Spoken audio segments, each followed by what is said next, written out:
محمد صلی علی رسول الکریم بسم اللہ الرحمن الرحیم۔ آج کے لیکچر میں ہم 5 ہجری کے واقعات کو دیکھیں گے کہ ہجرت کے بعد 5ویں سال میں کون سے اہم واقعات پیش آئے۔ تو سب سے پہلا واقعہ اس سال میں آپ صلی اللہ علیہ وآلہ وسلم کا نکاح ہوتا ہے، عقد ہوتا ہے حضرت جویریہ رضی اللہ تعالی عنہ کے ساتھ۔ حضرت جویریہ رضی اللہ تعالی عنہ بنو مستلق سے تھیں، اور بلکہ بنو مستلق کے رئیس حضرت حارث بن زرار کی صاحبزادی تھی۔ بنو مستلق کے لوگ جب قید ہو کے واپس آئے، قید ہو کے مسلمانوں کے پاس آئے، تو آپ صلی اللہ علیہ وآلہ وسلم نے ان میں کچھ لوگوں کو رہا کیا، جن میں حضرت جویریہ رضی اللہ تعالیٰ عنہ بھی تھی۔ ان کو آزاد کیا اور آزاد کر کے شرف زوجیت سے نوازا۔ دوسرا واقعہ جو اس سال میں پیش آتا ہے وہ ہے غزوہ خندق کا۔ غزوہ خندق میں یہ معجزہ آپ صلی اللہ علیہ وآلہ وسلم کا ظاہر ہوا کہ خندق کی کھدائی کے دوران جب صحابہ رضی اللہ عنہم بڑی سخت محنت کے ساتھ خندق کی کھدائی کر رہے تھے، تو اس موقع پہ ایک بڑی سخت چٹان صحابہ کے سامنے آئی، جس سے وہ عاجز ہو گئے، اس کو توڑ نہ سکے۔ تو آپ صلی اللہ علیہ وآلہ وسلم نے بنفس نفیس خندق میں اترے، کدال ہاتھ میں لی اور چٹان پر ضرب لگاتے رہے، حتیٰ کہ آپ صلی اللہ علیہ وآلہ وسلم نے اس چٹان کو توڑ دیا۔ اور آپ صلی اللہ علیہ وآلہ وسلم خود صحابہ کے ساتھ اس جنگ میں آپ علیہ الصلوۃ والسلام نے خندق کی کھدائی میں حصہ ڈالا۔ آپ صلی اللہ علیہ وآلہ وسلم کے ایک صحابی جابر رضی اللہ تعالیٰ نے آپ صلی اللہ علیہ وسلم کی دعوت کرنا چاہی، اور 3 دن کے بعد مسلمان جب سخت کام کرنے کے 3 دن گزر گئے، تو حضرت جابر رضی اللہ تعالیٰ نے آپ صلی اللہ علیہ وسلم کو دعوت دی کہ وہ آپ صلی اللہ علیہ وسلم اپنے چند ساتھیوں کے ساتھ ان کے گھر تشریف لائیں۔ آپ صلی اللہ علیہ وآلہ وسلم نے سارے صحابہ کو دعوت دی، قریباً 1000 کے قریب صحابہ تھے، سب کو دعوت دی۔ اور کھانے میں کیا تھا؟ کھانے میں چند روٹیاں تھیں، 3-4 سیر آٹا تھا جو کا، اس کی چند روٹیاں بنی، اور ایک چھوٹا سا بکری کا بچہ ذبح کیا تھا۔ آپ صلی اللہ علیہ وآلہ وسلم نے کھانے میں برکت کی دعا فرمائی، اپنا لاب دہن ڈالا، اور تمام صحابہ کو کھانے کی دعوت پہ جب مدعو کیا، سب کو کھانا کھلایا، اور سب نے خوب پیٹ بھر کے سحر ہو کے کھانا کھایا۔ اور اس کے بعد کھانے کے بعد بھی کچھ سالن بچ گیا، جس کو جابر رضی اللہ تعالیٰ نے اپنے اہل و عیال میں تقسیم کیا، اپنے بچوں میں تقسیم کیا، اپنے ہمسایوں میں تقسیم کیا، اور اس طرح سے اللہ کے نبی کی صحابے کی کھانے میں برکت ہوئی۔ غزوہ خندق میں اور بھی واقعات پیش آتے ہیں مسلمانوں کو۔ اس میں پریشانی بھی ہوئی، سخت سردی کا موسم تھا، اور کفار جو ہے وہ کافی سارے اپنے گروپ کے ساتھ لڑنے کے لیے مسلمانوں سے آئے تھے۔ اور اس جنگ کے موقع پر آپ صلی اللہ علیہ وآلہ وسلم نے پیشین گوئی بھی فرمائی تھی کہ ایک مسلمان کیسر و کسریٰ کے خزانے فتح کریں گے، جس پر منافقین کہنے لگے، عبداللہ بن ابی جو منافق تھا وہ کہنے لگا کہ یہاں خوف کے مارے حالت یہ ہے کہ بیت الخلاء تک جانے کی ہمت نہیں ہے، اور یہ میاں صاحب کیسر و کسریٰ کے خزانوں کو فتح کرنے کا سبز باغ دکھا رہے ہیں ہمیں۔ اور کچھ منافق کہنے لگے کہ یثرب والو، تم اس کا مقابلہ نہیں کر سکتے، بس اپنے گھروں کو لوٹ جاؤ۔ اس سے کافی منافق اپنے گھروں کو لوٹ گئے، جس پہ اللہ کی طرف سے قرآن مجید کی آیت بھی نازل ہوتی ہے، جس کا مفہوم یہ ہے کہ یہ جو منافق ہیں ان کے دلوں میں مرض ہے، اور یہ اللہ اور اللہ کے رسول کے دشمن ہیں۔ اس کے بعد غزوہ خندق ہوتی ہے، اور غزوہ خندق تقریباً 1 ماہ تک یہ جنگ کی تیاریوں میں مسلمان اور کافر لگے رہتے ہیں، بلکہ جنگ کی تیاری نہیں آپ کہہ سکتے، جنگ کے دوران لگے رہتے ہیں۔ اور لیکن اللہ کا نظام ایسا تھا کہ جو کافر تھے وہ مسلمانوں تک آ نہیں سکے، کیونکہ رستے میں ایک خندق، ایک بہت بڑی کھائی جو وہ حائل تھی۔ تو 1 ماہ جب گزر گیا، پھر اللہ کے نبی چونکہ مسلسل دعا کر رہے تھے، تو آپ کی دعا کا نتیجہ تھا کہ 1 ماہ گزر جانے کے بعد اللہ پاک نے سخت آندھی چلائی، رات کا وقت تھا، اور یہ غزوہ خندق کا آخری دن تھا۔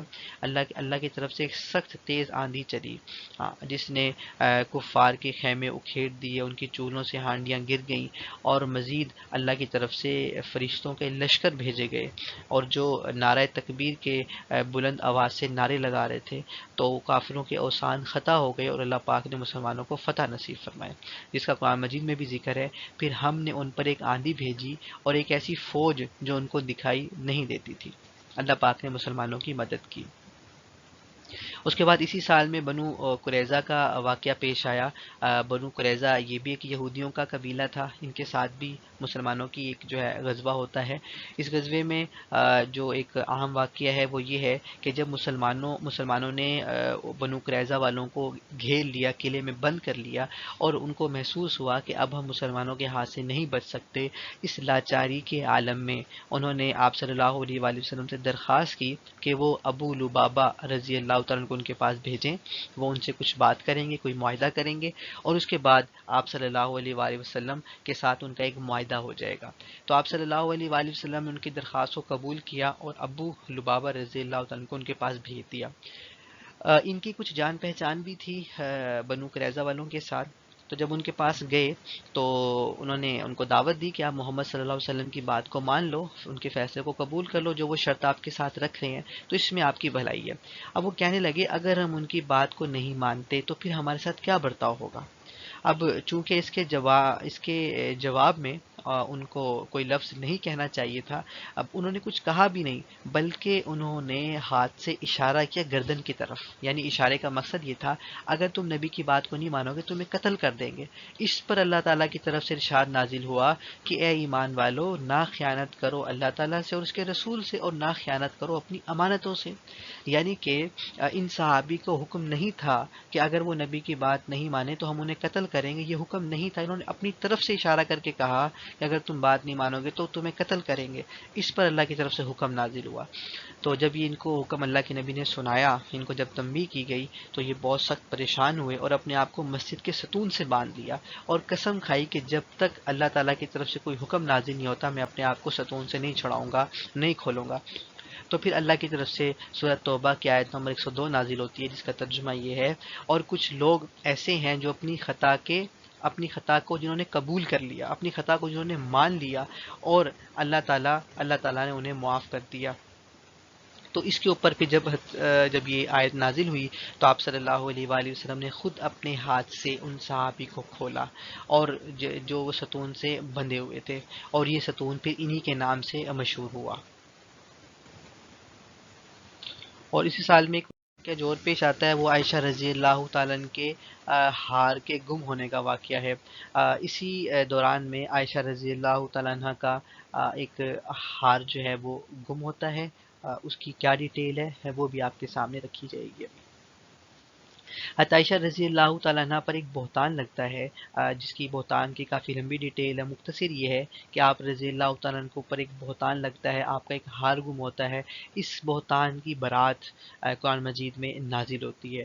سورہ نور کی 18 جو آیات ہیں، پہلی 18 آیات، اس میں اللہ پاک نے عائشہ رضی اللہ تعالیٰ عنہ کی پاک دامنی کو بیان کیا، آپ کی برات نازل کی، اور آپ کے اوپر وہ جو تہمت لگی تھی اللہ پاک نے اس کی رد میں، اس تہمت کی تردید میں اللہ پاک نے قرآن مجید کی 18 سورہ نور کی پہلی آیات نازل فرمائی۔ اس کے بعد اس سال میں ایک اور واقعہ پیش آتا ہے جو کہ صحابہ کے درمیان کوئی ہلکا سا کوئی آپ جس کو کہہ دیں کچھ جھگڑا سا رونما ہوا۔ وہ کیا تھا؟ وہ یہ تھا کہ ایک مہاجر نے ایک انصاری کو دھکا دے دیا۔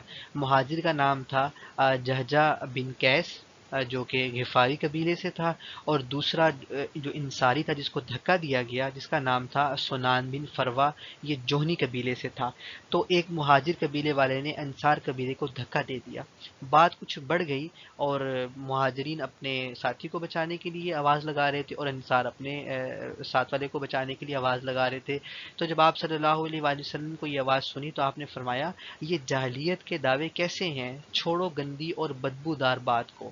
رئیس المنافقین عبداللہ بن ابی اس موقع پہ بولا ارے یہ کیا بات ہوئی کہ مہاجرین تمہاری روٹیاں کھا کر اب تمہارے منہ کو آنے لگے، یعنی کہ ان کا خرچ بند کر دو اور خود ہی وہ تتر بتر ہو جائیں گے۔ یعنی کہ اس نے مزید بھڑکانے کے لیے یہ بات کی، اور اس کے بعد اس نے مزید ایک دو جملے اور بولے کہ زیادہ باعزت سے مراد، یعنی وہ کہنے لگا کہ اچھا ذرا مدینے واپس جانے دو، جو زیادہ باعزت ہوگا زیادہ ذلیل کو وہاں سے نکال کر باہر کرے گا۔ اچھا اس کا مقصد کیا تھا؟ اس بات کا مقصد کیا تھا؟ اس بات کا مقصد یہ تھا کہ زیادہ باعزت سے مراد وہ خود کو لے رہا تھا، اور خبیث سے مراد ناؤذ باللہ وہ آپ صلی اللہ علیہ وسلم کی ذات کو لے رہا تھا، یعنی وہ یہ کہہ رہا تھا کہ اب ہم دوبارہ، وہ ان لوگوں کو یہ سمجھانا چاہ رہا تھا کہ چلو ہم مدینہ واپس جاتے ہیں اور وہاں جا کے دیکھتے ہیں کہ کون زیادہ عزت والا ہے، جو زیادہ عزت والا ہے وہ مدینہ رہے گا، جو عزت والا نہیں اس کو باہر نکال دیں گے۔ تو اس طرح سے اس نے یہ خبیث بات کی۔ جب اس نے یہ بات کی تو یہ خبر، یہ بات حضرت زید رضی اللہ تعالیٰ عنہ جو اللہ کے نبی کے صحابی تھے، وہ یہ بات سن رہے تھے اور انہوں نے یہ بات سن کے اللہ کے نبی کو بتا دی۔ جب اللہ کے نبی کو یہ بات پتہ چلی تو اللہ کے نبی نے عبداللہ بن ابی کو اپنے پاس بلایا اور اس سے پوچھا، تو وہ کہنے لگا کہ نہیں نہیں اللہ کے نبی، میں نے ایسی کوئی بات نہیں کی، یہ بچہ ہے، غلط بات کر رہا ہے، جھوٹ بول رہا ہے۔ تو اس پر پھر اللہ کی طرف سے حضرت زید رضی اللہ تعالیٰ عنہ کی برات نازل ہوتی ہے اور زید رضی اللہ تعالیٰ عنہ کی بات کے اللہ پاک کا کلام تائید فرماتا ہے اور عبداللہ بن ابی کی بات کو جھوٹا ثابت کرتا ہے۔ زید، اللہ تعالیٰ نے تمہاری تصدیق کر دی۔ حضرت زید رضی اللہ عنہ سے بہت خوش ہوئے۔ یہ جملہ اللہ کے نبی نے حضرت زید رضی اللہ عنہ سے ارشاد فرمایا۔